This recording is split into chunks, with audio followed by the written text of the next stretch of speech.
8:30 a.m. I wake up and drink the transparent, yellowish liquid supposedly containing 10 milligrams of Dom. I'm in my usual grumpy morning mood, but I'm confident it will improve and provide a better set for the trip. 20 minutes later I'm starting to feel the first symptoms attributable to the drug, such as hot and cold flushes and a slightly irritated stomach. A bit later I eat a light breakfast in hope to get my stomach to settle down a little. Around 10 a.m. I'm still feeling a bit nauseous, and now the trip has started.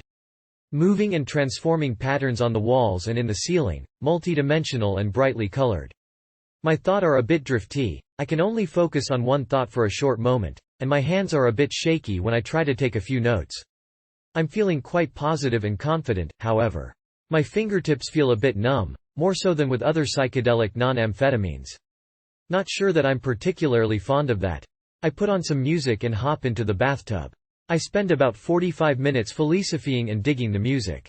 There's a general feeling of things being a bit flat, colors are bright but not glowing, and so is my mood.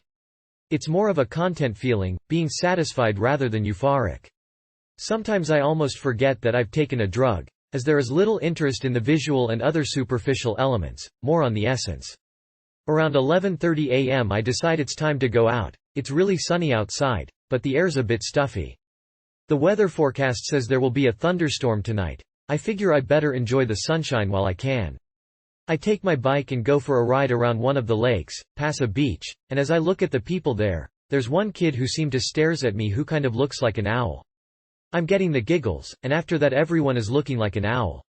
It's time to take a rest from riding the bike, so I go into the forest and look for somewhere to sit. I find a couple of large rocks that look appealing to sit on. When I sit down I find out that I have a few small cuts around my ankles, probably from some sticks. I had not felt a thing, something that I'm not too enthusiastic about. There's no feelings of being one with nature, at least not yet, so I decide to go to my usual trip hill, instead. When I get there I lie down with my eyes closed and sunglasses on. There is some interesting synesthesia going on, corresponding patterns in regards to distance and volume and other characteristics of the sounds I hear. The most interesting looking sound comes from a moped that passes by on the bike road below the hill. Suddenly I hear someone saying something. I turn around and see a drunk old man that I had not heard coming. Wonder what he wants. He asks me if I've seen someone around, as if anyone would come up here. I guess he just wants to talk. Once I break the ice, he starts ranting about how the ice cream truck makes too loud noises, and that there's poisonous artificial sweetening in the ice cream, and he'd never eat that. He doesn't seem to mind poisoning himself with tobacco and alcohol though. I can't help laughing, and when he starts whining about how farmers just whine all the time it's just all too much, so I decide to go back home. He too did look like an owl, or at least he reminded me of some large bird.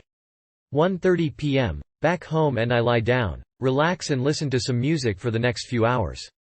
Roky Erickson's lyrics seem particularly meaningful, especially the ones on the "Never Say Goodbye" disc, that he wrote and recorded when he was in Rusk Mental Hospital during the early 70s.